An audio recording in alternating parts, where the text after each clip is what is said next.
Montana Territory, May 1883, the wind came down off the crazy mountains sharp as a blade when Genevie Kaler stepped off the stagecoach into the dry dirt of Bitter Creek. Her wedding dress carefully folded in her bag, and her heart tied to the promise of a man she had never met. She had crossed 4 states, left behind everything familiar and sold most of what she owned to come here. The letter from Barret Oakes had been honest if plain. A widower, no children, owner of a struggling cattle ranch, kind words, a steady hand, a need for a partner, not just a wife.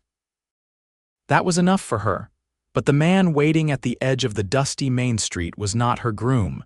The sheriff, a tall man with sun-worn skin and gray in his beard, stepped forward as the horses were unhitched. "Miss Kaler," he asked, his voice low.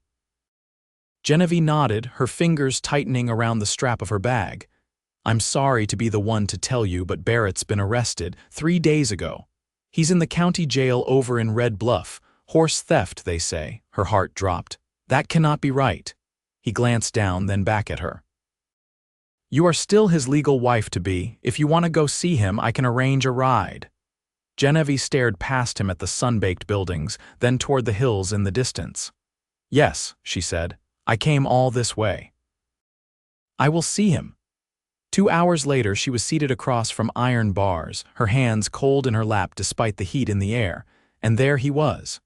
Barret Oakes, taller than she expected, lean but strong, dark-haired, with a deep cut on his cheekbone and tired eyes that still looked straight into hers. He stood slowly, his wrists chained to a bolt in the wall. "You came," he said, voice rough. "I did. I told the sheriff not to send word, figured you would not want to tie yourself to a man in chains." "I do not break my word," Genevie said. "You asked me to be your wife." "I said yes." He shook his head, a bitter sound escaping his throat. "I did not steal that horse. I was fixing a broken fence line when they came riding up, waving a warrant. My neighbor, Judd Morrow, has been itching to grab my land for years." "I think he finally found a way." Genevie looked at him for a long moment. "Is your ranch still standing?" "Barely. 2 hands left when I could not pay. The cattle are scattered. I have not seen the barn roof in a week, but I would wager it is leaking." She stood. "Then I will go take care of it," he blinked. "What? You are still my husband-to-be. That ranch is mine to protect now. You do not even know me." "No," she said, lifting her chin, "but I know how to work. I know how to fight for something I believe in. You wrote that you needed a partner. So here I am." Barret stared at her like he had never seen anything like her before, and truth be told, he had not. Back in Bitter Creek, the sheriff raised an eyebrow when she asked where the Oakes ranch sat. She borrowed a wagon and a mule, loaded her bag, and rode out alone. The trail was rough, the land dry and hard, but she found the ranch by dusk, weathered fences, a tired house, and a sky full of stars above it all. The next morning she woke before dawn, tied her hair back, and got to work. The barn roof did leak. The chicken coop had been raided by foxes.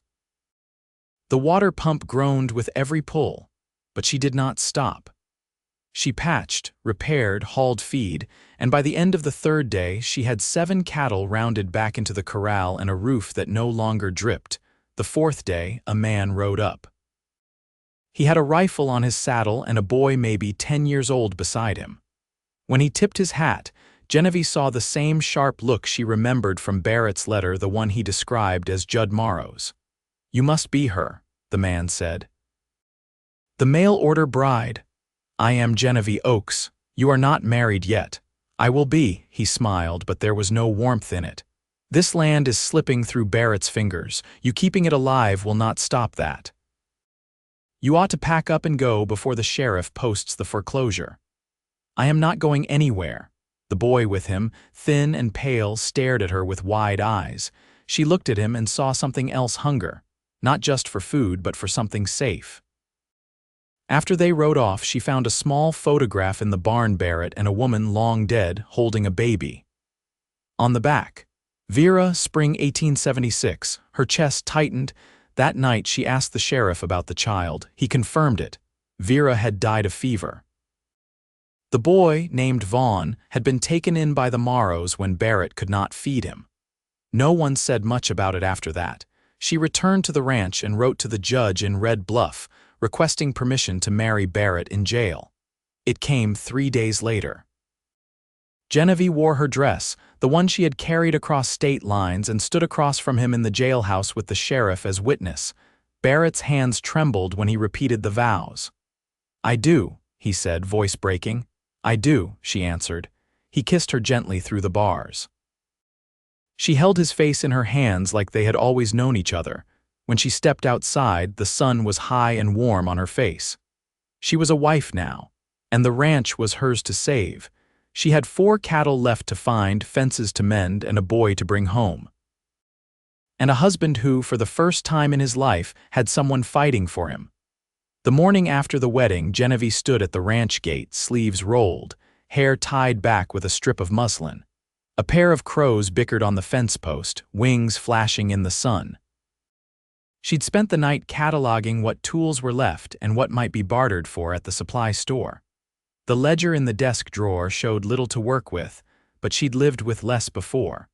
A wagon approached just as she was hitching the mule to a makeshift sled for hauling fence posts. The boy she'd seen with Judd Morrow sat in the back, legs dangling, gaze wary. The driver, a woman with a long braid tucked into her collar and a quiet, capable air, halted the team and nodded. "Name's Alma. I work the Morrow homestead kitchen. Vaughn asked to come see you." Genevie set down the hammer she'd been holding. "Did they send you?" "No." Boy slipped out before first light. "I followed so he wouldn't get himself lost." Vaughn climbed down, his boots barely stirring the dust. He kept his eyes fixed on the ground, one hand clutching a small canvas bundle. "Does he know I'm his stepmother now?" Genevie asked gently. Alma gave a slow nod. "He's not said much since your wedding was posted in Red Bluff. But he's stubborn when he gets something in his mind." Genevie crouched to his level. "Did you come to stay, Vaughn?" He gave the briefest nod, then held out the bundle. Inside was a ragged shirt, a book with a torn cover, and a folded piece of paper, a sketch of a house with smoke curling from the chimney and a cow in the pasture. "I drew it," he said, voice small but steady. "It's supposed to be here." She touched the edge of the drawing. "Then we'll make it look just like this." Alma hesitated. "The Morrows won't like it." "I expect they won't," Genevie said, "but he belongs here." When the wagon rolled away, Vaughn stood quiet beside her. She gave him the task of counting all the nails in the supply box and sorting them by length. By midday, he was still at it, brow furrowed, tongue pressed to his teeth in concentration.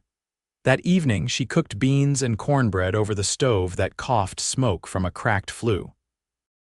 Vaughn ate in silence, but when she handed him a tin cup of warm milk, he whispered. Pa used to hum when he stirred the fire.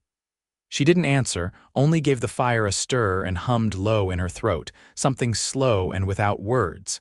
He didn't look up, but his shoulders eased. 2 days later, the sheriff rode out with news. The court date had been moved up. "Judge says they're pushing dockets to clear the jail. Trials in 4 days. Genevie nodded once. "I'll be there." After he left, she and Vaughn walked the fence line together. She handed him a pair of gloves far too big, and he tied them at the wrists with twine. He helped hold the rails while she hammered, and when her arm grew tired, he fetched water from the trough without being asked. That night, she found an old tool chest near the barn's back wall. Inside, tucked between rusted pliers and a broken bridle, was a wooden box with initials carved clean. B.O. She opened it to find a stack of letters tied with rawhide. Some were yellowed with age, others newer, one still unsent. All written in the same hand as the one that had brought her west. She tucked them back where she found them. The next morning, she rode into Bitter Creek with Vaughn seated behind her, arms wrapped tight at her waist. At the mercantile, she traded the last of the butter and one of the hens for a can of oil and a spool of thread. The shopkeeper offered a discount when Vaughn helped unload sacks from the porch on the ride back. He asked, "Do you think my pa will come home?" "I think the truth will come out," she said. "And when it does, he'll be free." Vaughn was quiet a while, then said, "He never wanted to give me up." "I remember." She placed a hand over his where it clutched her side. "Then we'll bring him home." That night, she mended the collar of Barret's work shirt by lamplight, stitches neat and small. Vaughn slept on a cot in the corner, his bundle tucked under his arm. Outside, coyotes howled far off, but the wind had shifted. It smelled of sage and coming rain. She did not pray often, but that night she whispered a single word into the stillness. Soon. The courthouse in Red Bluff sat low and square on the north edge of town, its brick walls weathered by years of wind and sun. Genevie stood on the steps with her hands clasped before her, a borrowed shawl draped over her shoulders. Vaughn seated beside her with his knees drawn up and his boots brushing the stone.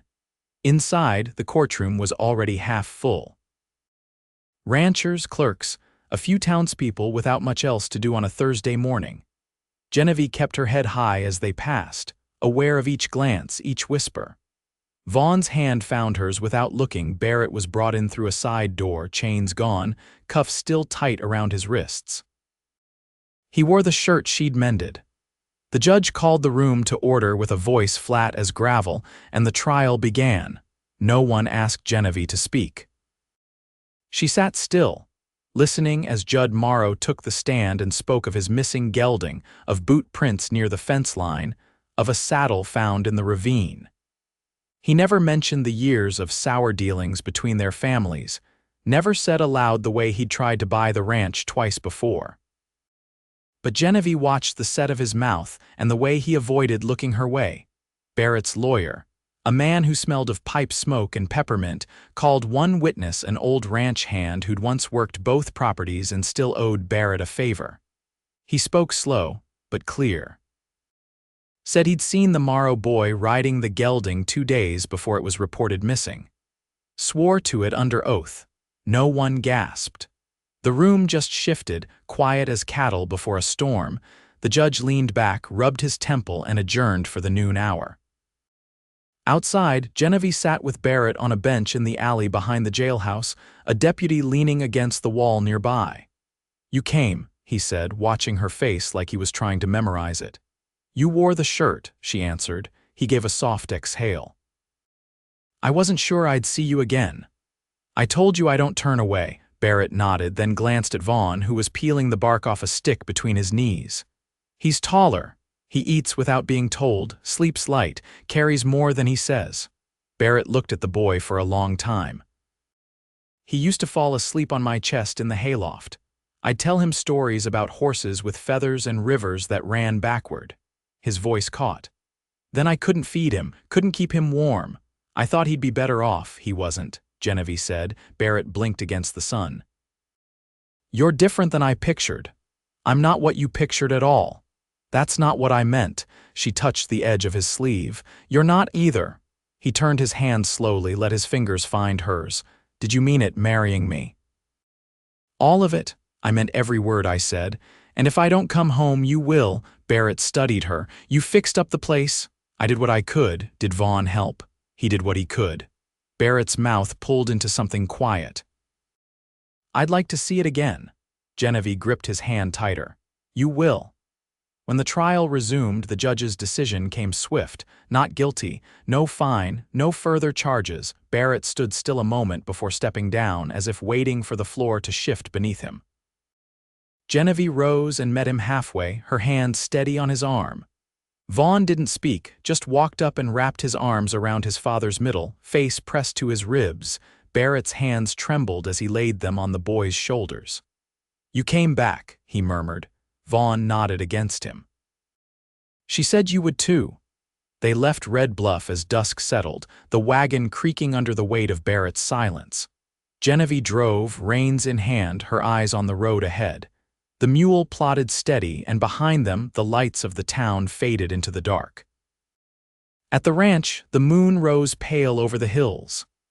Barret stood in the yard, eyes on the barn, the corral, the gate with its new hinges. He touched the fence post she'd carved a notch into, then turned to her.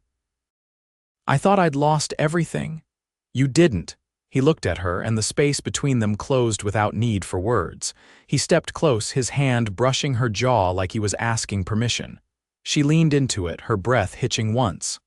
"I don't know how to be a husband again," he said. Then we'll learn together." He kissed her slow, with a gentleness that spoke of years unlived. The wind moved through the grass, and the stars blinked silent above them. Inside, Vaughn arranged his drawing on the wall beside the stove. The chimney still leaned, and the window glass was cracked, but the house held warmth now. The kind that couldn't be borrowed or bought. Barret came in and knelt beside his son. "Still want that cow in the field," Vaughn nodded. "Then we'd best start early." Genevie watched them both, a fullness rising in her chest. She didn't speak. She didn't need to. Morning would come. Fences would need mending. Cattle would wander. But the house stood, and the man she'd married was home, and she wasn't alone anymore. Barret rose before the sky lightened, the floorboards cool beneath his feet. He moved with care so as not to wake Vaughn, who now slept with his arms flung wide and his face turned toward the window. The boy had taken to the house like a root to soil, quietly, firmly, with something in him beginning to stretch toward the sun. Genevie was already outside, her back to the house, sleeves rolled, hair braided in a single rope down her back. She was lifting feed from the wagon bed, her movements efficient, her breath leaving small clouds in the morning chill. "You didn't wait," he said, stepping down from the porch. "You needed sleep," she replied without looking up. "The work didn't." He picked up the last sack and followed her toward the barn. A wind had risen during the night, carrying the scent of pine from the hills. Inside, the air held a faint warmth from the animals they'd managed to keep fed. The mule shifted, ears twitching, and one of the cows nosed the gate with dull patience. Barret set the sack down and leaned against the stall rail. "I'm not sure what to say to you." Genevie poured a line of seed into the trough. "Then don't say anything yet," he nodded, grateful for the space. They worked in silence for a stretch, the kind that asked nothing and offered much. When the chores were done, they stood outside the barn, watching the sun push over the eastern ridge. "I don't know how to begin again," he said finally. "You don't," she answered. "You just keep going." He studied her face, the set of her jaw, the steadiness in her eyes. "What did you do before you came west?" "I kept house for my aunt in Kansas. She took in boarders. I cooked, cleaned, gathered eggs, listened more than I spoke." He hesitated. "And before that, my father was a tinsmith. My mother died giving birth to my sister, who didn't live past the week. I was 11. After he passed, there wasn't anyone left." Barret reached for her hand, his palm rough against hers. "I can't offer much. You offer what you have." "That's enough." They walked back to the house together, where Vaughn was seated at the table with a pencil in hand, sketching something with slow, careful lines. He didn't look up when Barret ruffled his hair but leaned closer when his father sat beside him. "What is it?" Barret asked. "A windmill," Vaughn said. "For water, I saw one in Red Bluff." Genevie brought over a plate of cornmeal mush and handed one to each of them. "You thinking of building it, if we can find old parts," Vaughn said. "Maybe from the mining station north of the ridge." Barret looked at Genevie. "That's a full day's ride." She set her cup down. "Then we'll pack early tomorrow." That afternoon, Barret walked the north pasture with Vaughn while Genevie repaired the window frame in the main room. The glass was splintered at the corner, but she had a scrap of oilcloth to patch it until they could manage better. The wind came through sharper now, and winter would not wait for them to be ready. When the men returned, Vaughn's knees were streaked with dust, and Barret carried a broken axe handle. He found a rusted trap half buried in the grass, looked like it hadn't been touched in years. Genevie took the trap from him and turned it in her hands. "I'll see if the blacksmith can melt it down. Might be useful." Barret leaned against the doorframe, watching her. "You see something useful in everything, don't you?" "I try to." That night, as dusk settled in and the fire gave the room its glow, Barret took down the fiddle from the top shelf. Its strings were loose but still sound. He tuned it slowly, fingers fumbling at first, then steadier. Vaughn watched wide-eyed. "You play?" Genevie asked, folding her mending into a basket. "Used to." He tucked the fiddle under his chin. "Vera liked when I did." Genevie didn't speak, just waited. He began to play, a slow tune, low and winding, something that seemed to echo the land beyond the windows. Vaughn leaned against the wall, eyes half closed, and Genevie sat still, hands folded, listening. When the last note faded, Barret lowered the fiddle. Not what it was once, but it still plays. Genevie rose and crossed the room. She stood before him, close enough to feel the warmth coming off his skin. "Like the rest of us," she said. "Not what we were, but still here." He set the fiddle aside and touched her waist lightly. "You saved this place." She shook her head. "We all did." Barret bent his head and kissed her, slow and sure, the kind of kiss that asked nothing and promised everything. Behind them, the fire crackled, and the house held steady around them, not perfect, not whole, but strong in all the ways that mattered. Outside, the windmill Vaughn had drawn waited in the dark.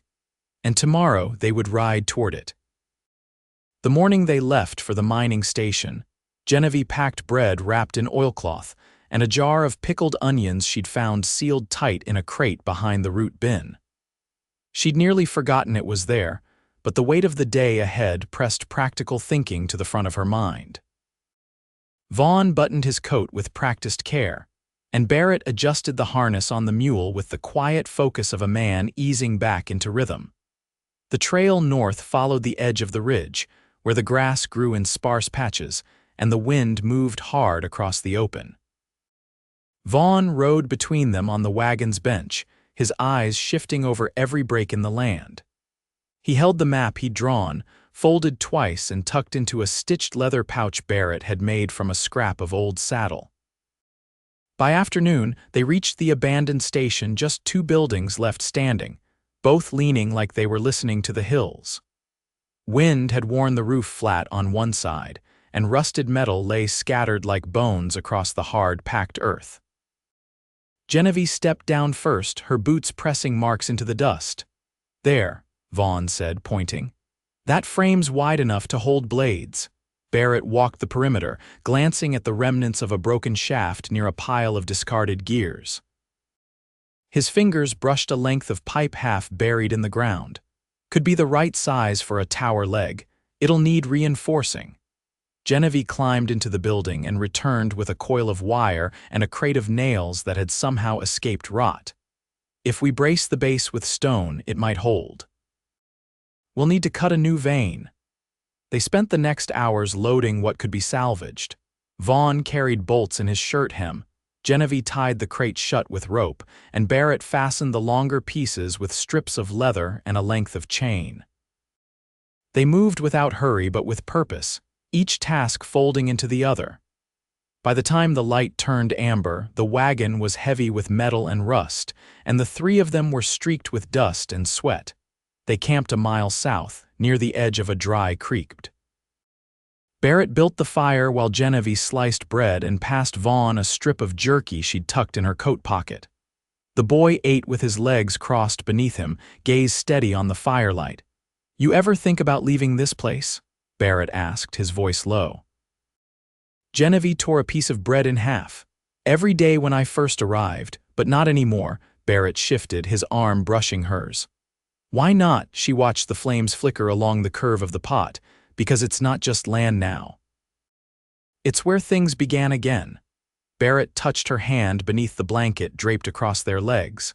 "I want to build that windmill for him, not just for the water, so he knows something good came from what we nearly lost." "He already knows," she said. "But we'll build it anyway."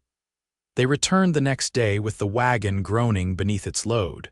Vaughn ran ahead to the barn, calling out measurements and angles as they passed the gate.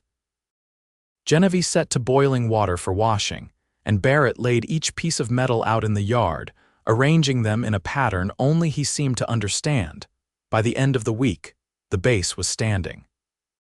Flat river stones packed tight around the legs, braces hammered into place with nails pulled from the station's old beams.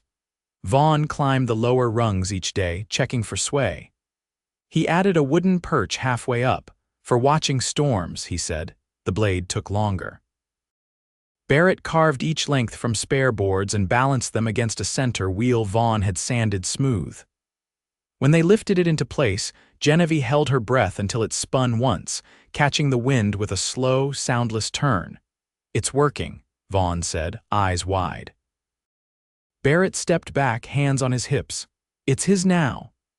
Genevie looked at them both, the boy with his shirt untucked and cheeks flushed, the man beside him with sawdust on his collar and a line of sunburn across his neck. Her heart pulled tight in her chest. That night, Barret took her hand beside the stove, turned her toward the window where the windmill stood outlined against the stars. "I want to give you more than I have," he said. "You've already given me everything that matters." His lips brushed her temple. "I want to build you a porch. One with a bench, somewhere to sit when the sky turns red." She leaned her head against his shoulder. "Then build it." By the first signs of winter, the porch stood with wide planks and a railing Vaughn had helped carve. The windmill turned steady in the cold air, pulling water into the trough and feeding the line that reached the kitchen pump. The barn roof held firm, and the coop, now reinforced, housed 6 hens and a rooster that crowed too early most days. Vaughn had taken to sleeping with a book beneath his pillow. Barret read to him most nights, his voice low and even, Genevie's knitting keeping time beside the fire.